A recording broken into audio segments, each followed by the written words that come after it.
water with a great white shark or a crocodile, which would you choose?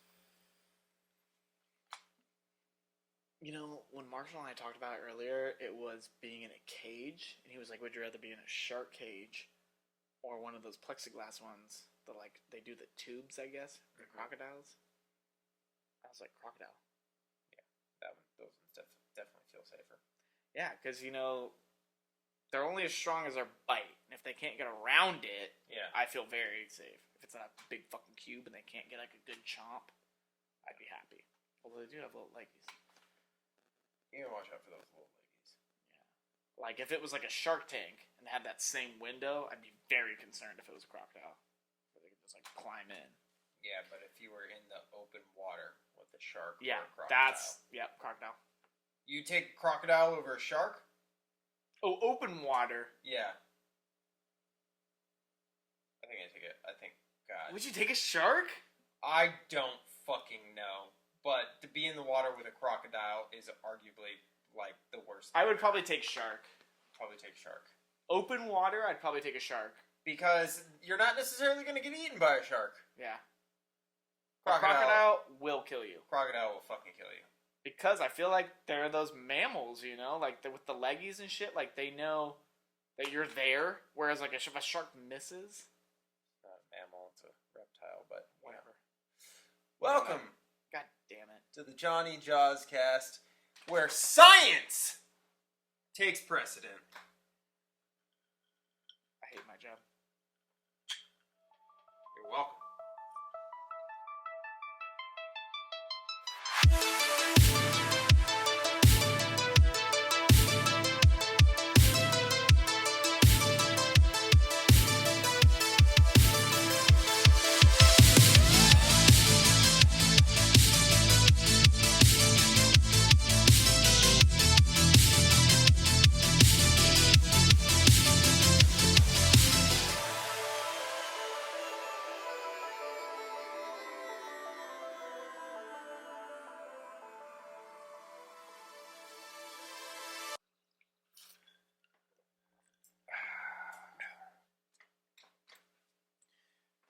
I'd pick shark. I would pick shark too. I'm upset about it now, but I'll take shark, I guess, because I feel stupid. So everybody wins. I think what gets me is, like, with the cage option, I would take crocodile. Yeah. Because I don't like the idea of the way great whites hit from the bottom. Yeah. I feel very unsafe. Sketchy. Well, we're not talking about great whites tonight. We are talking about giant killer mako sharks with brains the size of, what was it? I don't know, Thomas Jane's big brass balls. No, they were brains the size of a flathead V8. Yeah. And they were 8,000 pounds. 8,000 pounds. That's what Mr. Samuel L. Jackson told me. A lot of numbers to throw around. Mm-hmm. Anyways, welcome back to the Jony Jawscast, folks. I am your host, Johnny Horror Maresca. With me is Brian Calvert. Ayo! Shut the fuck up. Like the little horns that they play at the soccer fields. Yep. And we are continuing our discussion of the one, the only Deep Blue Sea. Yes. Now, if for some reason you haven't listened to our first episode on Deep Blue Sea, and you're like, well, I thought this was the Jony Jawscast. Well, we're talking about sharks, man. I don't know what the fuck you want. You want a podcast that plays by the rules? This sure ain't fucking it. Yep. Yeah. Kick rocks. Because hit the bricks. We do whatever the fuck we want. Ain't that the fucking truth, motherfuckers? So, woo! On our last episode, we talked about our feelings about the film, what we liked, what we disliked, some of our random thoughts, and we kind of touched on the special effects as well. This episode, we are going to be covering the production of the film, what went into getting this film made. Yeah, baby. And some of the performances and whatnot. So, rolling right on in, wasting no time whatsoever. We're gonna. God, I wish I had a better phrase than dive on in. I know, but yeah. it's all I ever want to fucking Yeah. say. And I blame American Dad. Yep. So, I feel like I should add a link. You should. To the American it's Dad so episode. Good. It's so good. Fucking Roger kills me. God, that might It's one of be- his best episodes. That might be our favorite cartoon. Yeah. Usually. Our shared favorite Dive on cartoon. in. Dive on in. But yeah, for lack of a better phrase, and 100% all the puns intended, we're going to dive on into the development of the film. So, this is all going to be taken from Wikipedia. So we got to thank everyone who has contributed to the Wikipedia page for Deep Blue Sea. Thank you so much. We could not have done it without you. I mean, we probably could have, but it would have been a lot of research and a lot of time. And nobody got time for that shit. we both have lives, and we don't get paid for this. So, here we go. Yeah. So, the story of Deep Blue Sea was conceived by an Australian screenwriter, Duncan Kennedy, after he witnessed the result of a horrific shark attack on the beach near his home. The tragedy contributed to a reoccurring nightmare of him being in a passageway with sharks that could read his mind. Yeah, that'll fucking do it. This motivated him to write a spec script while acknowledging the challenge of approaching shark film without repeating Steven Spielberg's Jaws. What? There it is! Tying right back into the Jony Jawscast, folks! You're welcome. Oh! See, you're here for a reason. Shit. Oh my god. Everybody wins. People fucking doubted us. You sacks of shit. Yeah.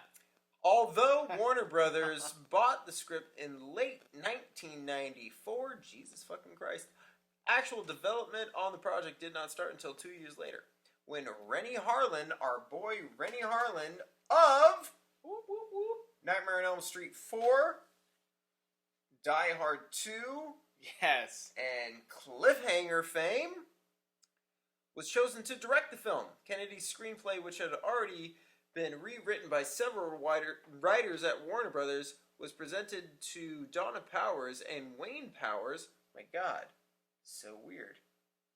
I dated a girl whose dad was named Wayne Powers. Odds are it's not the same guy. we'll never know. I have a hefty feeling that Call her up right now. it's not. Who turned in the film's final script? According to Wayne, the movie became essentially what we wrote. The draft we were first presented by Warner Brothers was much more of a military espionage, high-tech action movie. Grenade launchers, that kind of thing. We wanted our team to include more blue-collar types and to not have weapons to fight back, to play it more as a horror film. Okay. Deep Blue Sea had a budget of $82 million and represented a test for Harlan, who had not made a commercially successful film since Cliffhanger in 1993. Harlan's main goal was to bring the horror genre back to serious and high-budget production values of films like The Exorcist, Jaws, The Shining, as opposed to tongue-in-cheek style subsequent films of the genre. Excuse me. Ridley Scott's 1979 film Alien was an influence on the casting process, as Harlan wanted to cast characters in a way to make it impossible for the audience to know who was going to die or survive. To achieve this, he combined a relatively unknown actors who could deliver solid performances and meet the physical demands of diving and stunts with a Star Academy Award nominee, Samuel L. Jackson, who anchors the whole piece, in quotation marks. Harlan also forced the studio into hiring rapper LL Cool J because he wanted a character who could bring a lot of warmth and humor to the film without it being a joke type humor. So, I mean, sounds pretty standard for Hollywood type stuff. Yeah, I would say so. Especially in the 90s, like, bringing in, like, people like LL Cool J. Like, I feel like that was a thing. Like, it was a good, like, comedic response to a lot of roles. Well, there's also just this, particularly, I feel like the 90s is the time when rappers specifically. Yep. Because early 90s, if you think about it, you have rap as really something that a lot of America is pushing against. If you look at something like NWA and all the quote-unquote violence that the whole of America attributes to that music during that time period. Okay, yeah. With gangster rap and stuff like that, a lot of America pushes back against that type of music. Considers it bad, considers it right. Inappropriate, bad influence. Yeah. And then you have these guys who kind of dabble in like the rapper genre, but are maybe a little bit more, a little bit more flexible in not necessarily associated with outright gangster rap, and they start breaking into show business. Yep. I think the first thing that LL Cool J did was actually Halloween H2O, and he's great in that. It is that same type of role where you're like, what the fuck is this asshole doing in this movie? It's more so in H2O where like his character has zero bearing on the actual like events of the film. But it's interesting because I say all that stuff about NWA, but one of the lead members, Ice Cube, ends up getting into show business and becoming a superstar via, comedy movies and stuff like that. Right. So it's very interesting to have, LL Cool J in this film, in this role, because he does burn pretty hot for the next couple of years with this movie. He's in SWAT, and I think he's in a couple of other movies as well. But I think that the height is Deep Blue Sea and SWAT for sure. I love SWAT. Mm-hmm. I love that movie. Also starring our boy Sam Jackson. Yep. But yeah, I like the Rennie Harlan approach because I do feel he's not wrong in that regard. Oh yeah. In which that you don't really know because, again, and we'll touch on this more later, but our main character is very unlikable. Yep. Susan is our main character. She is our lead, and at least for a while. Yeah, and even Thomas Jane is the action hero, but he never does he feel like he is the lead in this movie. Not like in control. Yeah, by no means. So yeah, that's a very I like that approach, and I do feel, I mean, jump in here if you disagree with this at all, but I do feel that that he achieved that goal, that you don't really know who's going to live and who's going to die in this movie. Yeah. No, that's super accurate. Yeah. Yeah, it's like Thomas Jane's, like, everyone just kind of feels like they're along for the ride, which is cool. Yeah. And I'm into it. Yeah. Especially with Who's Who, the way they pull, he's a parolee, he's a convict, he's just there, like, under the radar, for lack of better terms, and she's kind of the bad guy, and LL Cool J's, the chef and whatnot. Yeah, everyone's fair game. Yeah, really, really. It's really the way it pulls it, especially when the deaths start coming into play. You're like, okay. And I mean, Sam Jackson, you've seen Alien, right? Have you seen Alien? Mm-hmm. So I don't know when the last time you saw it was, but the captain of that movie is played by Tom Skerritt. Okay. Who was the biggest actor in that film at the time, and he plays the captain. So the assumption is that he is going to be the hero. Okay. And then he dies 3/4 of the way through the movie. Yeah. So they do that with Sam Jackson in this. Because he's the biggest name. Yep. He's clearly the one who's taking charge. Yep. Especially in his death scene. Yeah. Yeah. So I do feel like that is achieved. And that's cool to kind of know that was what the background behind the casting process was. Is that they really wanted to mix it up. And makes me appreciate his death a lot more. Yeah. For sure. Alright, yeah, the shock value, that's what they were going for. Obviously, but, it had some weight behind it. I'm into it. Yeah. Hell yeah. Alright, so let's talk about the filming here. This is a big fucking goddamn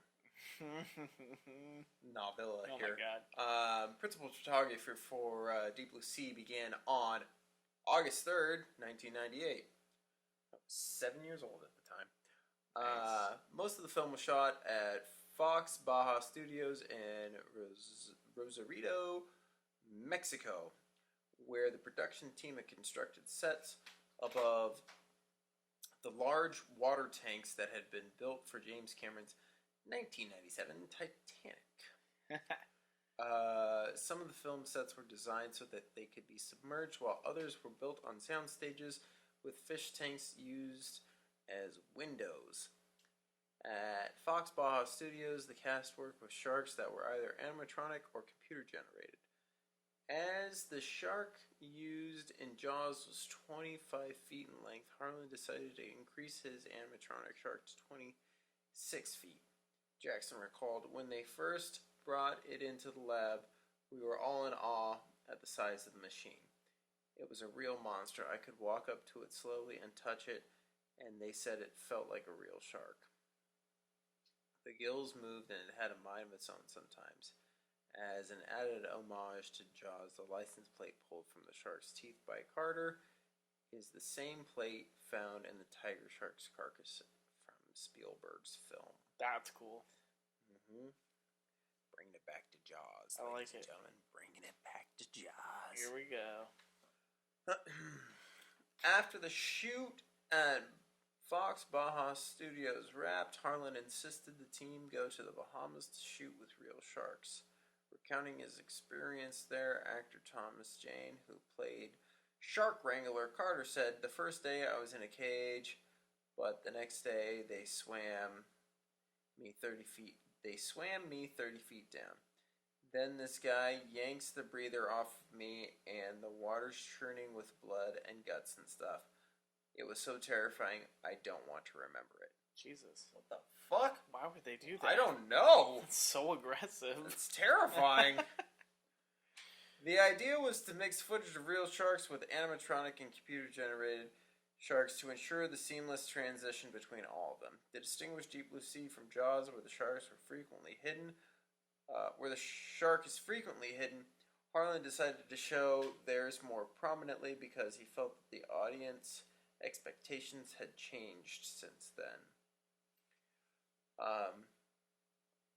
The scene where the cast is trying to get back to the elevator after hooking up Stellan Skarsgård to the helicopter is actually an accident that made it into the finished film. As Jackson explained, at one point, 3 tons of water got thrown on us by accident and we got swept towards the cargo bays, and everyone thought we were going into the drink, and people were tumbling around this metal grating. We scrambled and kept acting. That was not supposed to happen, and we didn't have safety harnesses on. God. And we were flailing around this deck, excuse me.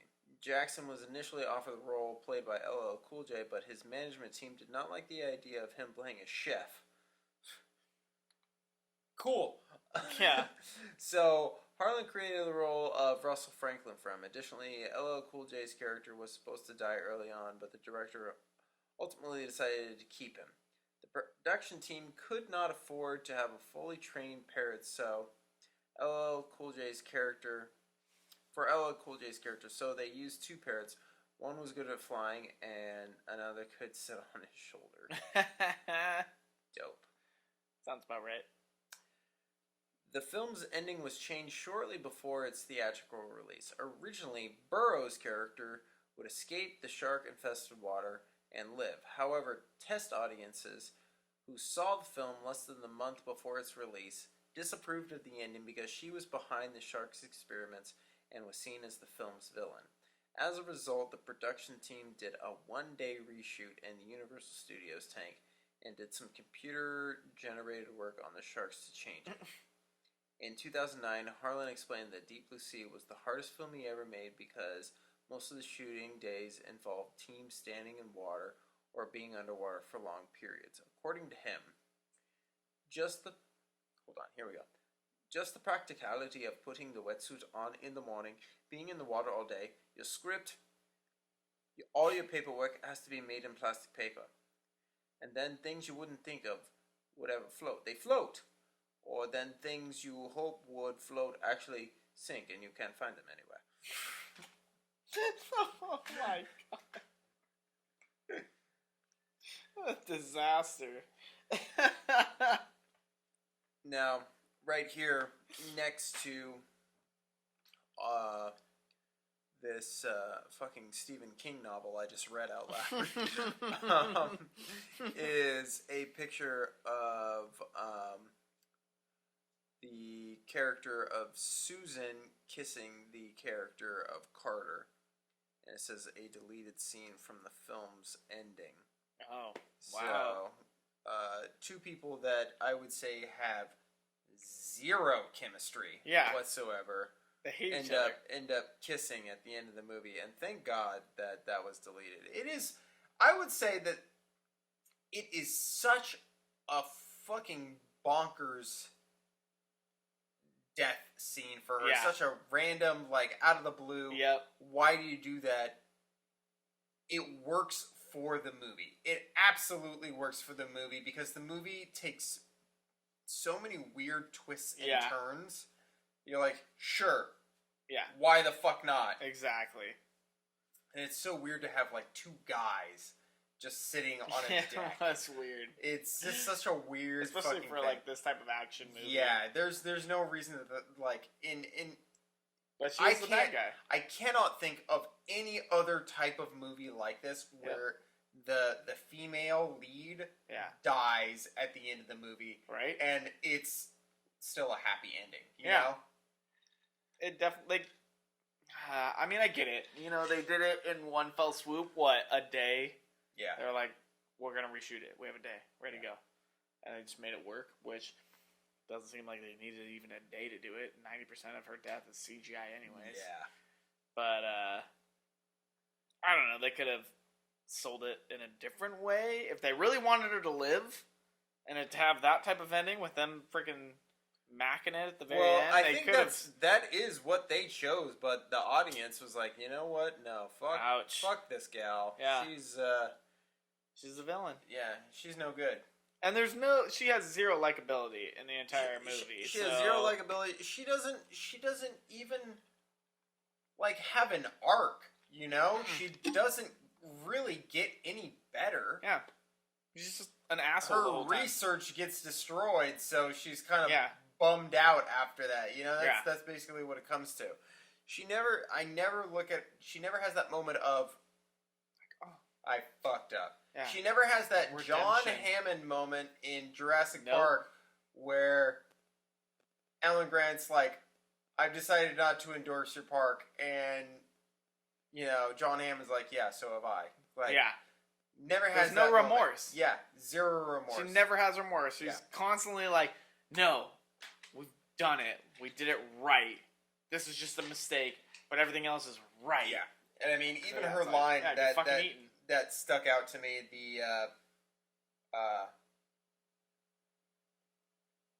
when they're talking about, like, people, like, LL Cool J's like, you know, people are dying everywhere, and she's like, yeah, well, if without that research, all the people dying isn't just tragic, it's useless.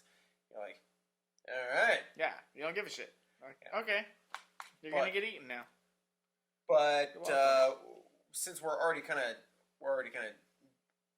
delving into this specific character. Yep. I feel like, Bri, you could probably take it away and start leading us off on some of our characters that we find in this film. Yeah, absolutely. I mean, I like that there's the whole relationship between Janice and Jim, even though apparently they don't have the same last name, so they're just like in it, just to be, in it. Well, before we jump to that, why don't we take it from like we'll break down like actual. Oh, you want to hear who did the parrot's voice? Okay, hold on. You're a sack of shit. Do you need another drink? Do you want a beer? Yeah, I want a beer. God. My question is that. Why don't we start with Susan, and then we'll work our way down through Dr. the rest of these. Susan McAllister. Does she strike you as a McAllister? McAllister like an Australian name? I just think it's like a cool name. Let me see your phone right now. McAllister. Let's see There's McAllister. McAllister. Dr. McAllister. Get it right. Name origin. Yeah, because what is her accent in this Gaelic. entire movie? I guess okay, so it's like Ireland or Scotland. Okay. But the actress Saffron Burrows is from London, from the UK. So I guess it's not too far off. All right. Yeah. Dr. Susan McAllister. How do since we've well, I'll let you take the lead on this. I suppose you should be asking me how we feel about this character. Yeah. How do you feel about this character? She's trashed the entire movie, in my opinion. There is nothing likable about No, her. she's shit the entire movie. You're like, are you supposed to be like attractive? Are you supposed to be like the lead? Are you supposed to be likable? Are you supposed to be any of these things? Yeah, I don't know. At what point do you hit the mark in any category? None. You're just there to like annoy people. Even the brief scene that she has with Thomas Jane towards the beginning of the film at the party that's supposed to be her birthday party. Yeah, that's her birthday. That's right. It's just again zero chemistry. Yep. I don't know what he sees in her. She's not. I mean, I guess she's the only piece of tail on the Aquatica. Well, Janice is taken. Yeah, Janice is taken. Brenda everyone works else in the tower.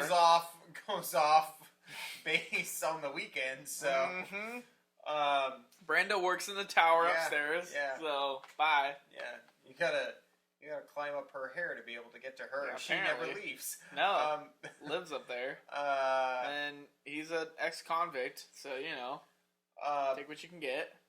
But yeah, I don't see. I mean, do you blame audiences for wanting her dead? No, not even a little bit.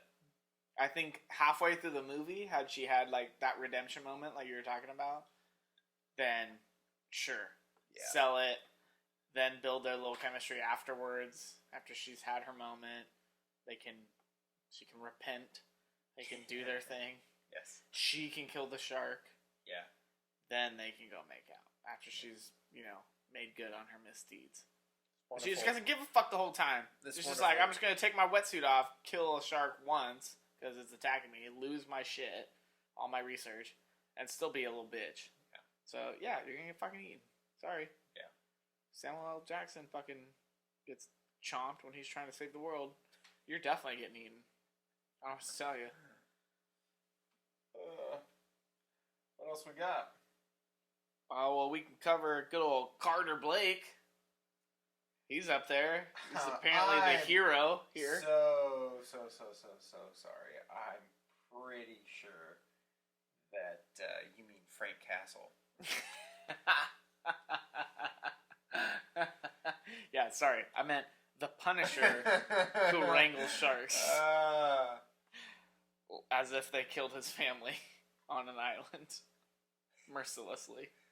You want to know a fun little tie-in really quick before we dive in? So... Do I? In The Punisher... Okay. I Seen it. Thomas Jane's father, Right? is played by No. none other than our boy Roy Scheider, who is Oh my god. Police Chief Martin Brody in No Jaws. shit. Oh, bringing it right back around. Is he? Yeah. Fuck, I didn't rewatch that movie. Oh yeah. Oh my buddy. god. Oh yeah. Roy Scheider is his dad? Yeah. Damn. I mean, he's only in it for like the beginning, Yeah. obviously. Yeah. But I do not remember that. Yeah, buddy. I know he's older, but still. Uh-huh. Damn. Before we go any further, what are your thoughts on, because there's no other place we're going to fit this in on this fucking podcast, what are your thoughts on, I do believe it is 2004, what are your thoughts on 2004's The Punisher? Oh, I liked it. I liked it too. I thought it was fucking great. I liked it pretty great, actually. Is John Travolta in there? John Travolta. Let's go. Hamming it up, man. Oh, yeah. As a villain, he is fantastic. Oh, yeah. I like that movie a lot. I think it's a great version of Punisher. And I like the new Punisher series. Yeah. With, what's his name? as far as I'm concerned, John Bernthal was born to play the Punisher. Yep, I agree. 100%. He is perfect in that role. He's amazing. And that series is great. It really is. But I fucking really like the Thomas Jane. Thomas Jane kills it. He does great, man. Yeah. He is also a wonder, especially as like a one-hit movie as the Punisher, like origin story movie as the Punisher, kills it. Yeah, I agree. Like just being a gristled, fucking depressed badass. Like he owns the car, he owns the role. The scene against like what is it, the Russian guy, like in his own apartment, all his hidden weapons and shit. Like he just takes a beating, but he's like he just owns the role. No, he's great. I loved him as a Punisher. That movie's fucking great. I love that. I want to go watch it. I love that fucking fight scene with him. Yeah. And, so good. And it's a Russian guy, right? Yeah. It's supposed to be a Russian guy, isn't it? So in his fucking giant blonde Russian striped red and white shirt. Yeah. So he's Russian as hell. Fucking cartoony as fuck. It's in good. a hard like a R movie. Blonde dude. high top, basically. It's amazing. God, that's a good movie. Mm. Oh, the more we talk about it. Alright, this isn't the Jawscast anymore. We're now going to watch Punisher. To the Johnny Punisher podcast. that sounds like it's an entirely different sort of thing. That's for damn sure. Hit a new audience there. Or the same audience, hard to tell. Yeah, it really is. Now, do you think that his role as our boy Carter Blake. God. Carter Blake. What a fucking that's who wrote that one. Trash name. Who was that? Rennie? Oh, Rennie. Let's find the coolest name ever. Carter Blake. You think his role as Carter Blake ended up being a good step towards the Punisher? Do I think it's a good step towards being the Punisher? Like, do you think someone saw him in this role and was like, you know what? He could play Frank Castle. Maybe. I mean, in the Punisher, he doesn't have a whole lot of emotion other than just like deep-seated depression and anger. Yeah. And it seems to be his stick, you know? Yeah. In this movie, I mean, if this is what I was basing it off of, yeah. Like, alright. I feel like he's got just enough depth to play the Punisher. He could pull it off. A little bit of coaching. Solid fucking directing. Yeah. And, pair him up next to John Travolta. He'll knock it out of the park. Yeah, I think so. Yeah. I think, based off this, I think I would have cast him as a Punisher. Yeah. I think so. I think they could, with better directing, he could have been killer in this movie. Now, elaborate on that for me a little bit. I think because the way they ran him through it, which apparently was the thing, anyone could die at any moment. Yeah. I feel like, if anything, if we're going off that premise, they dumbed him down a little bit. Like, yeah. For his position, like, they gave him shit decisions. They give him shit options. They put him as like the parolee, which is fine, but he could have like taken that and like overlapped it and just been like kick ass right out the gate. Been like, oh shit's happening, I'm gonna handle it, and just like led the charge. Especially after frickin' Jackson gets eaten in half. Yeah, like that could have just been like, all right, I got this. I'm taking the reins, but he like stayed at this plateau still. And it's just like, all right, dude, like, you're almost eaten so many times, and, like, it's just on your own accord, and, like, you're just kind of getting by. You're not really, like, leading the charge, just, like, kind of suggesting the shots. Yeah. So, I don't know. Could have been better. He could have had a harder hit, I think. I agree. There's something about this character that never quite sells it for me. Mm-hmm. I think they want him to be an Alan Grant type of character. This Like everyman who's put in this insane position. But never once do I feel him really command a situation. Yeah. And I feel like this is something that I'll point out again in later entries. Yeah.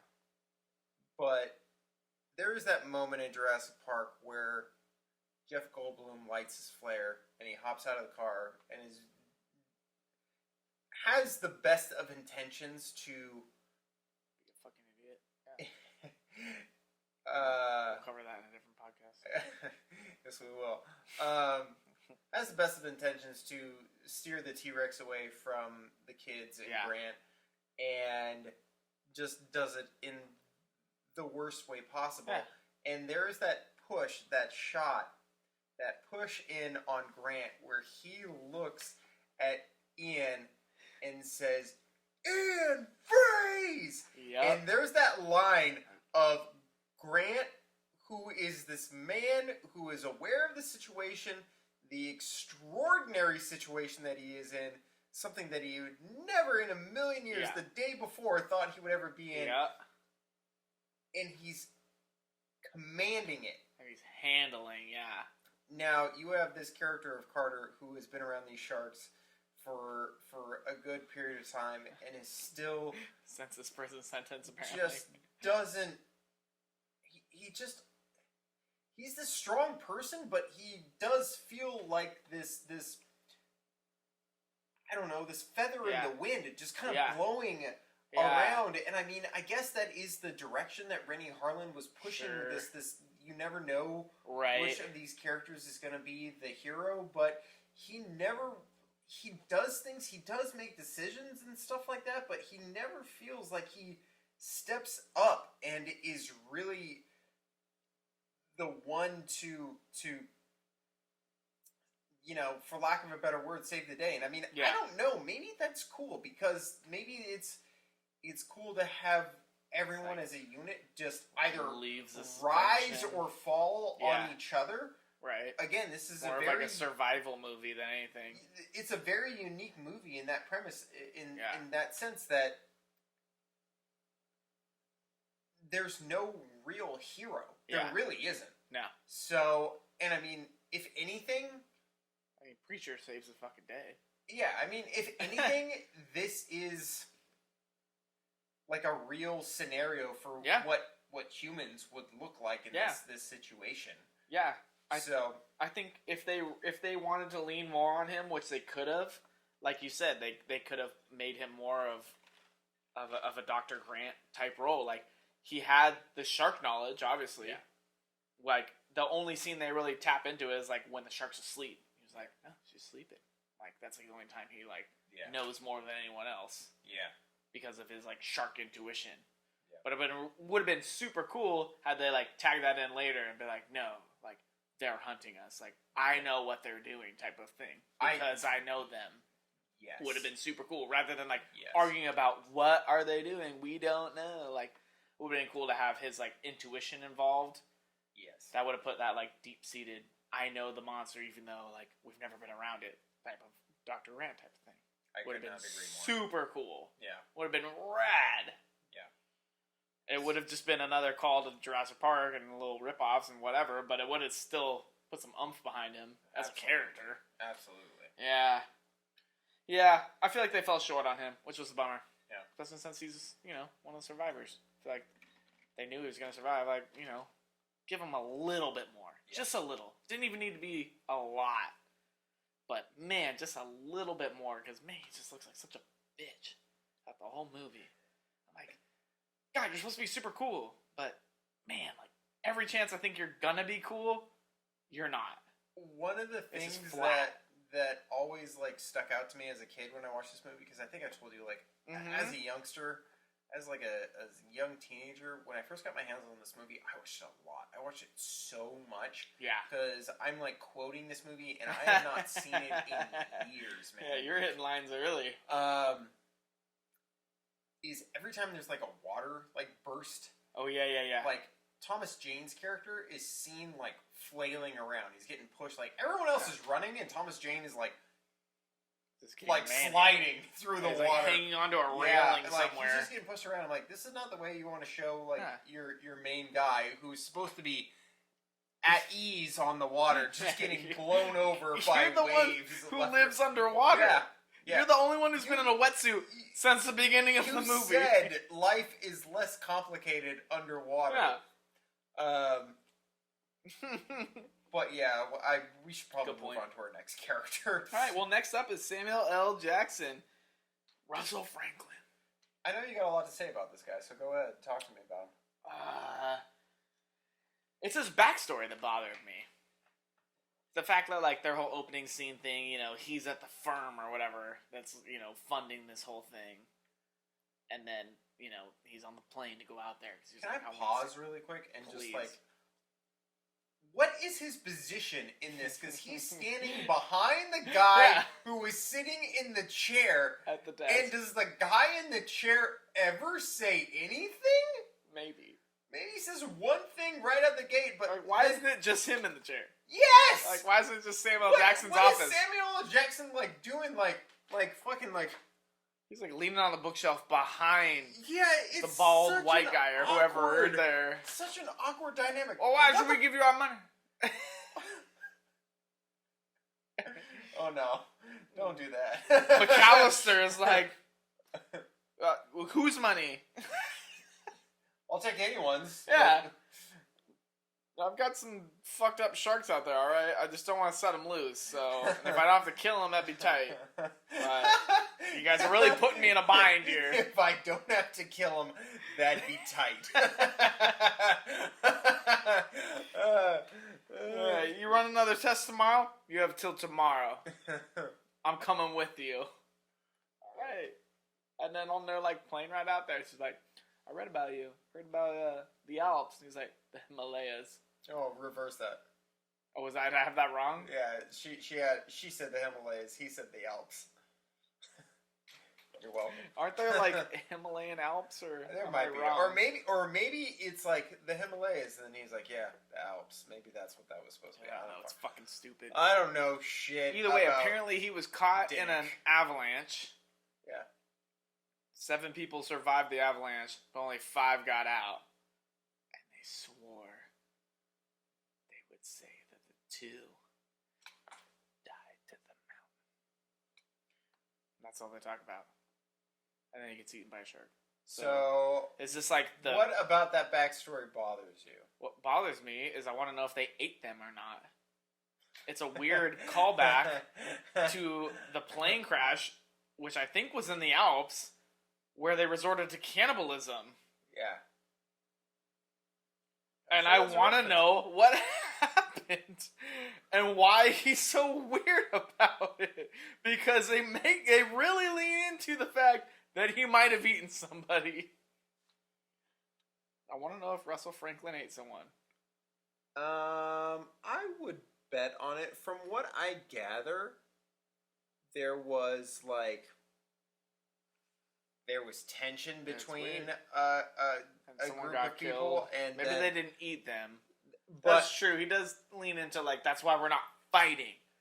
What I think is that yes, they eventually did eat them, but I think they fucking killed them first. Well, So- I would fucking hope so.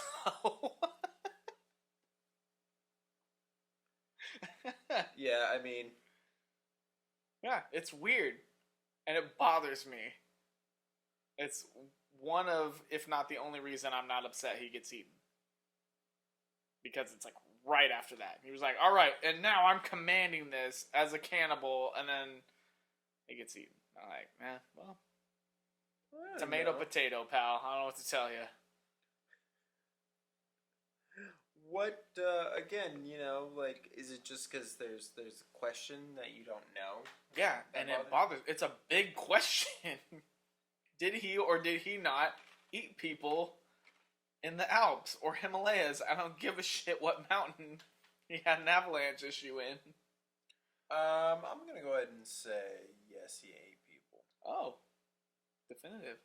Yeah, I'm gonna. Final answer. I'm gonna put money on it. I'm gonna Wow. say yes, they killed them and then they ate them because. What are you referencing now? It's just Well, again, if you're gonna kill someone and you're stuck on a fucking mountain, why would you not eat them? I mean, I'd rather not, but Yeah, but if you're starving, yeah, I mean, do what how long you have gotta you do. been up there? I don't know. I'm not. Yeah, food. Russell I hear Franklin? people taste delicious. That's Ugh. just what I've been told. Okay. Noted. By people who promised me they weren't cannibals. I don't know. Yeah. Neat. So, Good to know. how do you feel about that character overall? Backstory, Oh, we're excluding that part. backstory excluded. All right. I mean, they gave him a little bit of heft. You know, he's obviously the biggest name, He is, and I would say that. which I would say by a landslide. But hold on, let me see here. It says the scene where Franklin gets eaten was included to subvert expectations, but it could also be because the sharks clearly have been observing human behavior. Even if they can't understand human speech, they figured out that people could cause the station to stink and how to herd them around. So they have blah, blah, blah, blah, blah, blah. Oh, it's just some fucking jackass person writing on IMDb. I All right, apologize, cool. folks. Didn't mean to interrupt. rude. Nonsense. He ate people. He got eaten. He's Cycle of life. there it is. I don't know of any Kick other better rocks. way that I could say it. Yeah. Kick rocks, hit the bricks. He was a weak cast. I don't know. He was a weak cast. Yeah. I mean, he didn't really Sam fucking Jackson was a He weak didn't fucking cast. do anything. He was a great cast. I mean, yeah, to get people to go to the fucking movies, Yes, sure. that's what you do. I That's guess. why you cast people. Yeah, sure. And then fucking kill them off after they confess to eating people, and you know, move on with the story and see if anyone else gets eaten. Boo. Next character. All right, so glad we all came to a good conclusion. Boo. Janice Higgins, aka Jan, aka gets eaten by her crotch. I think is how you referenced her a handful of times. Can I just go ahead and I'll take point on this one. Yeah, no, please. By all means. I hate her. I Oh. hate her so much. All right. Well, She's the most annoying character in the she film. really is. I think I looked at you at one point after she delivered a bit of dialogue and screamed, "Who is she fucking to get in this film?" Yeah, you did say that. Because her acting is leaps and bounds so much more terrible than everyone else's in this film. And It's painful. make no mistake, folks, the horrible acting is firing on all cylinders in this movie. Like a flathead V8. And this...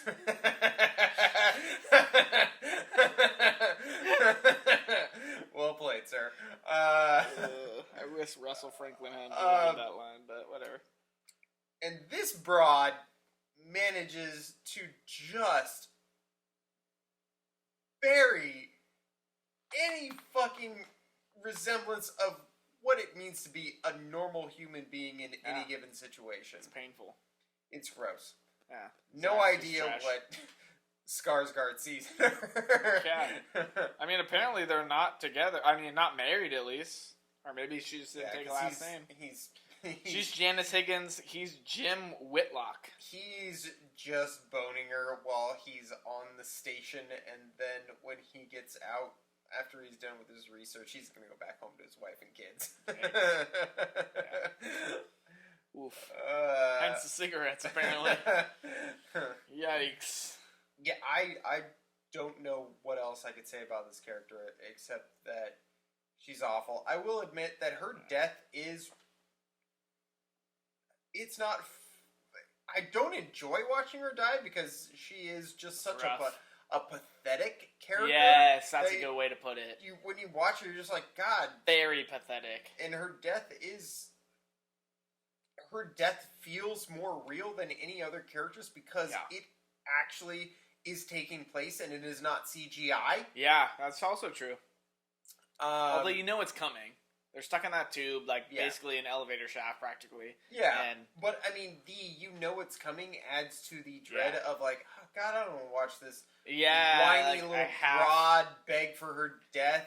I kind of wish it was CGI. Yeah, that would have been over like that. And you're like... I kind of wish Samuel L. Jackson had a better, that real death, and she got the CGI kill. Well, if you want a real, solid, horrible Sam Jackson death, go watch Episode 3 of Star Wars, ladies and gentlemen, and you can just feel shitty for the rest of the day. Listen, no one's confirmed that Mace Windu is dead. Mace Windu. There's some controversy out there. Fuck off, man. He had the Force. He could have survived the fall. One-handed or not. You don't know. I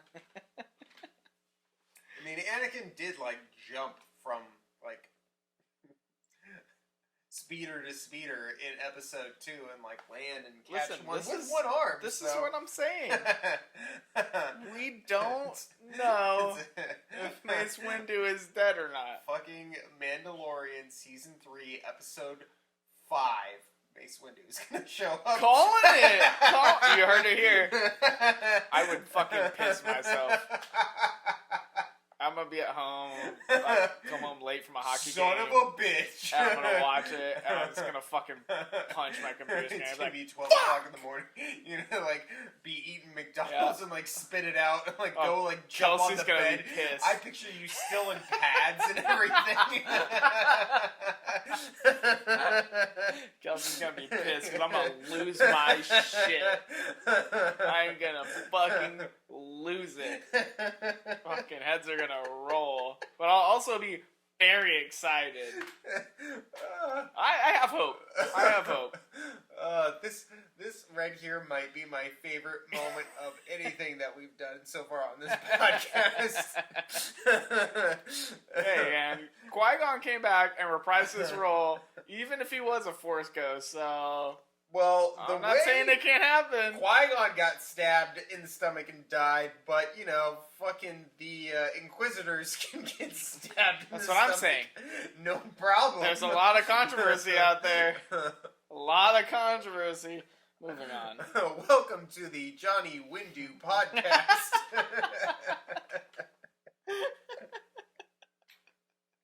We're just here to debunk Star Wars controversy.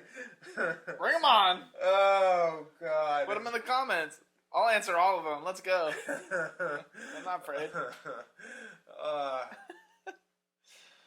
Next up is Michael Rappaport, a.k.a. Tom Scoggins. I like his name being Tom Scoggins. That sounds good. Tom Scoggins sounds good. Sounds a lot better than Janice Higgins, Russell Franklin, Dr. Carter Susan Blake. McAllister, Carter Blake. Tom Scoggins. Tommy Scoggs. Scoggs. R.I.P. Scoggs. How do you feel about this character? I liked him. I think he fit the role actually pretty well. Yeah. Coming from, his police work in Friends when he dated Phoebe. A little bit of a, downtread. But, no, I liked him in this role, actually. Because he fits the, kind of nerdy, scared, geeky role. He can fill those shoes pretty well, I think. I think the thing about him... I don't like the character so much as I like Michael Rappaport. I like that actor Okay. so much, and I enjoy him in so much of the things that he has a natural likability. Yes, he does. Well-rounded dude. The character itself, my issues with the character of Scoggins do not come with the performance so much as they come with the writing. I just feel like he's shortchanged. He's not given enough time to kind of, I agree with bloom and blossom. He seems like the most empathetic character in this film. The person that is genuinely the kindest and most friendly, but he's always put in a position where he's just kind of whining and complaining almost. True, yeah. But then you have these brief moments where he's very friendly and kind with Carter, and there's this weird backstory that we don't really get a whole lot of with him and Preach. Yeah. They seem to be really good him buddies. And Preacher were homies. You don't really get, you see that briefly, but you don't understand why, because they don't have any scenes together besides the scene where they, kind of give each other a hug. Well, it would have been fucking cool.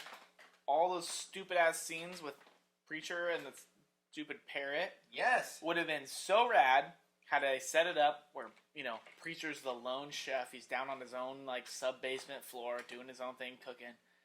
And frickin' Skoggs goes down there and is just, chilling, eating his food, snacking, chatting with them. And they're bros. One scene, take the fucking parrot out of it, make them be homies for a little bit, and him be oh shit, I gotta go check the fucking monitor. Sorry, I gotta go. And they're homies, have a secret handshake. Yeah. He dips out. Bros. Totally. It would have made so much sense then down the road when he's hey, we're gonna go fix this thing, we're going underwater. They do the little handshake hug when he leaves, and then when he doesn't come back, he's heartbroken. Yeah. Grabs his little cross, would have been killer. Would have been fucking awesome. And that is one of the scenes that we talked about, that after people ask us. Scoggins dies, is that there is a really good beat between Carter and Preach, where Preach helps Carter up, and he asks him about Skoggs, and Carter just puts his hand out, grabs his hand, and then Preach puts his hand on top of Carter's hand, and then Carter puts his hand on top of Preach's hand. Yeah. It's this beat, and I looked at you and I told you, I was like, ooh. In a better movie, that scene would have sold it, man. Yeah, it is killed. It is a good beat between we just lost our buddy. Yep. And again, the reason that scene works as well as it does, even if it doesn't work as good as it can, is because the acting of Michael Rappaport sells that character to be likable enough. You know? Again, I would say at the end of the day, his character has done it an injustice just based on the writing. Yep, absolutely. He really could have been the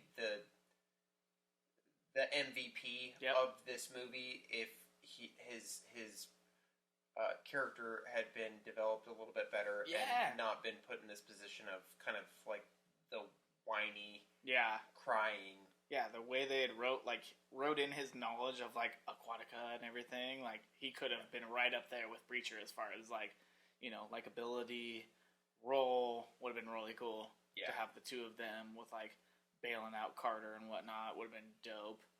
Would have given him a little bit of since they didn't give his role fucking shit either.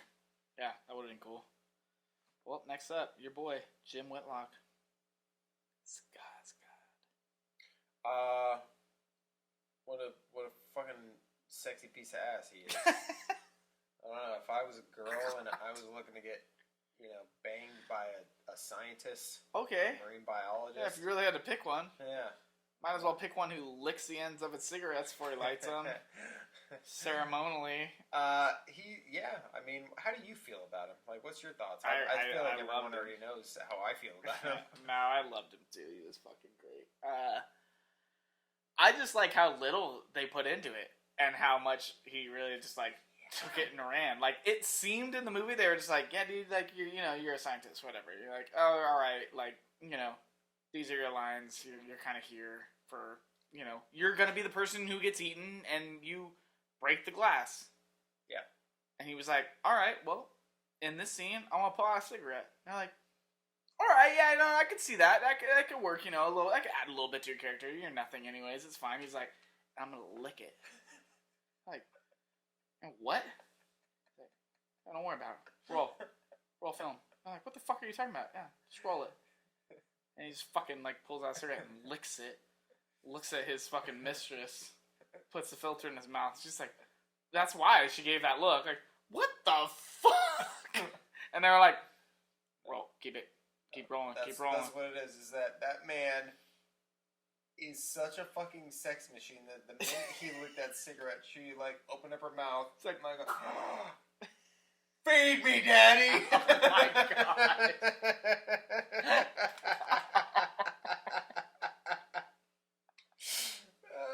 Just couldn't control himself, apparently. And even after that, like, he gets his little, like, one-liner digs in there. Yeah. But they're so, like, gristled and just like, I know my shit and I do what I do. Sharks. And everyone's just like, fuck yeah. Right, okay. Everyone else is having a conversation, but sure, yeah, no, whatever you gotta put into it. Yeah, right on. Fucking Susan at one point when she's talking to Jan, she's trying to console Jan. She's like, Jan, he was my best friend. And I'm like, what the fuck does that friendship look like between the two of you assholes? Yeah. God. He was fucking Susan too, right? Yeah, most definitely. 100%. Wasn't the only thing she was taking protein out of. Ayo!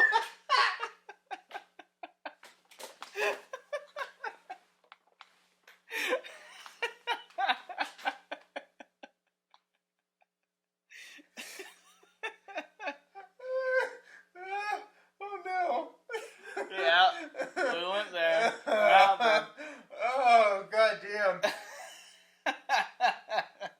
Oh, fuck. Well, next up, LL Cool J, a.k.a. Preacher. Does it have his regular name listed? No, it's LL Cool J. Name, Preacher. Preacher.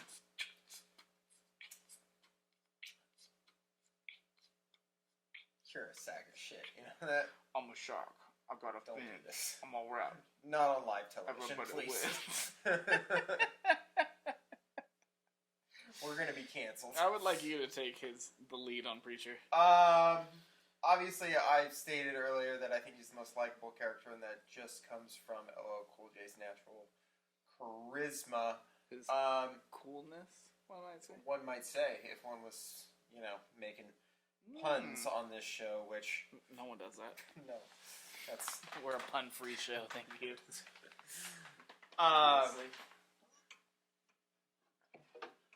carry on.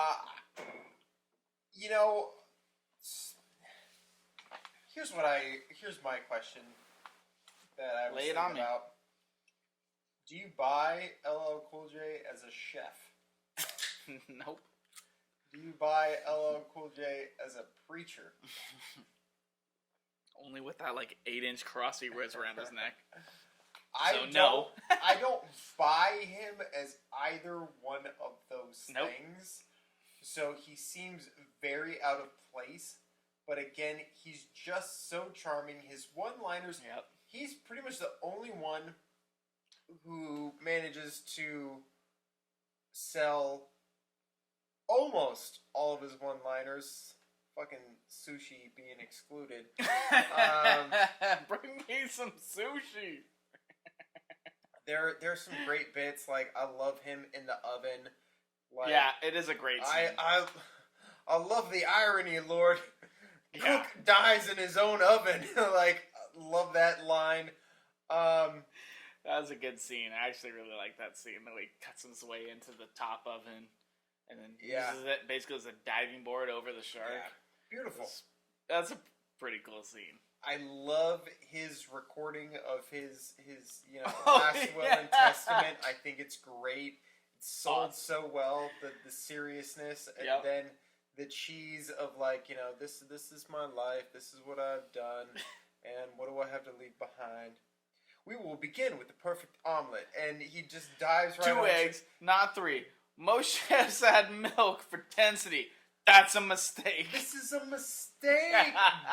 that line of "this is a mistake" is arguably what makes me love this character so much. There's that's the last part we hear in his Will Testament.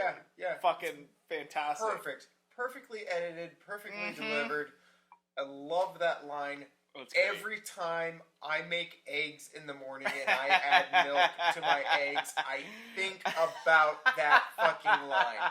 I shit you not. This is a mistake. It is stuck with me after all these years. God, that's amazing. I think it's perfect. I think he's just so much fun, and I'm very, very glad that they decided to have him live because I just...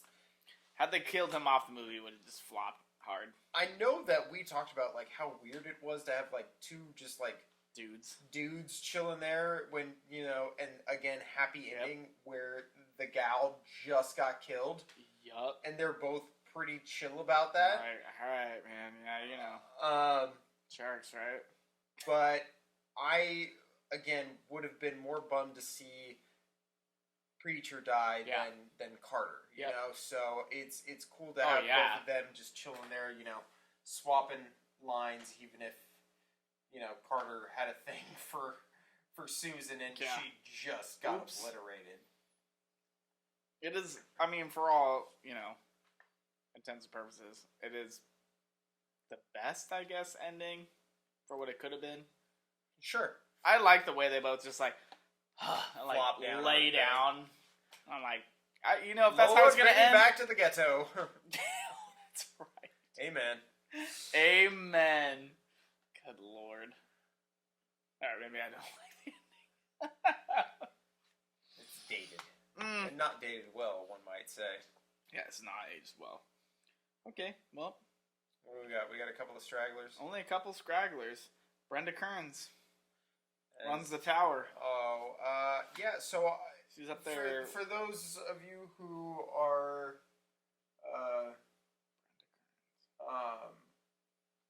oh god, why Sopranos fans? She plays Tony Soprano's sister, and she's fucking fantastic in the show. Completely wasted in this movie, I feel like. Oh yeah, she gets 0 close-ups. Yeah, I mean maybe a couple, but they're all like at the monitor or whatever. Did she make it down to the party? She's down there. Yeah. She's down at the party. I feel like only time she's out of the tower. They almost keep her locked up in the cage. Yeah, that's right. Great character actress. Again, feel like she's completely wasted in this, but yeah. Other than that, she just gets blown up. Mm-hmm. That's kind of it. There's boy 1, girl 1, boy 2, girl 2. They're all in the catamaran. How much better would the opening have been if someone from that crew got eaten? Yeah, much better. Yeah. It literally, no one gets eaten, and the shark gets harpooned. Yeah. By Carter Blake. Carter Blake. And it's a tiger shark, isn't it? I don't know. Maybe not. Maybe it's one of the I think it's one of the other ones. They said it was one Yeah, it's number 3 or something. Also, how have we not been saying Carter Blake like that this whole time? Carter Blake. Carter Blake. Okay. Follow up, straggler. Frank Welker. Probably one of your favorites. Parrot sounds. That is what I would say is the MVP of the whole film, right there. Hope we made a lot of money. I really do. Oh, here's your boy, Ronnie Cox, executive, Franklin's boss. In parentheses, uncredited. So he is Franklin's boss. I don't even understand it. Okay. This is a rabbit hole. I don't want to go down. Let's jump on over to music. Yeah. You pull it up. My computer died. So, you're up. You got this. I have faith in you. Alright. So, the... Oh, wait. I got it. You're good. You got it? Yeah. The film score for Deep Blue Sea was composed by Trevor Rabin. Am I saying that right? Rabin? Yeah. Rabin? That's good. Rabin's music ranges from orchestral. Am I saying that right? Orchestral. Yeah, orchestral and choral arrangements to electronic soundscapes, and was noted for its use of both dramatic and easily accessible themes. The soundtrack features 2 songs by LL Cool J, Deepest, Bluest, Shark's Fin, and Say What, which were used in the end credits. 2 soundtrack albums were also released for the film. The first album, Deep Blue Sea, music from the motion picture, was released on August 3rd, 1999 by Warner Bros. Records, and features a set of hip-hop and R&B tracks by several artists, including High C, Cormega, and Bass Odyssey. The second album, Deep Blue Sea, original motion picture score, was released on August 24th, 1999 by Varese Sarabande and contains musical tracks by Robin. Wow. Yeah. Well, I think we've already touched on both of our feelings about the music and. I mean, the score I think was cool. The music. Yeah. Totally. For the credits and everything. Yikes. Yeah. I don't know. I can't speak to 90s hip hop, but I just I just wanted to hear that. It's not for me. I will just say that. I'm sure that there's a lot of people who dug it, maybe and obviously still dig it, but most of the music from the late 90s to the mid 2000s is a bit rough for me. So all I want to hear you say is that I'm gonna have LL Cool J's Deepest Bluest Shark Fin on repeat for the next week. I am not gonna have LL Cool J's Deepest Bluest in brackets Shark's Fin. Here it is. Playing on repeat for the next 2 weeks. You're missing out. If you haven't heard it yet, look that shit up. Yeah, look it up. You know what? Fuck it. We'll put it in the description. Plug that shit. We will put it in the description. Plug you guys that can listen shit. to it as you're wrapping up this episode, because we're gonna wrap this episode right up right now. You're gonna love it. Because not only is it time for this episode to end. I thought we were just getting started. Man. But I also have to pee. And, I don't know how much more we have to say about all this business. So, thanks for tuning in. If you haven't watched it yet, goddamn. Yeah, I mean, if you haven't watched Deep Blue Sea, on it. We have spoiled the entire film for you. Also that, yeah. No surprises now, so dive on in. There it is. There it is again. We're going to dive on in. Coming in for our next episode, our third and last episode on Deep Blue Sea, we are going to be talking about the box office receipts, the critical reception, and we're going to go ahead and give our final thoughts on the film and include our awards. Oh, I forgot about the awards. I think we should have done our awards with our characters, but you know what? We'll go ahead and tack our awards on the end there. So, thank you guys for listening. We appreciate you. Oh yeah. I have been your host, Brian the Bitch Boy Calvert, and with me is my co-host. God damn it. Putting you on the spot there, aren't I? Johnny Q. Maresca. It doesn't really translate to you guys, but it doesn't matter. That upsets me a lot. Alright. Have a good night, motherfuckers. We'll see you soon.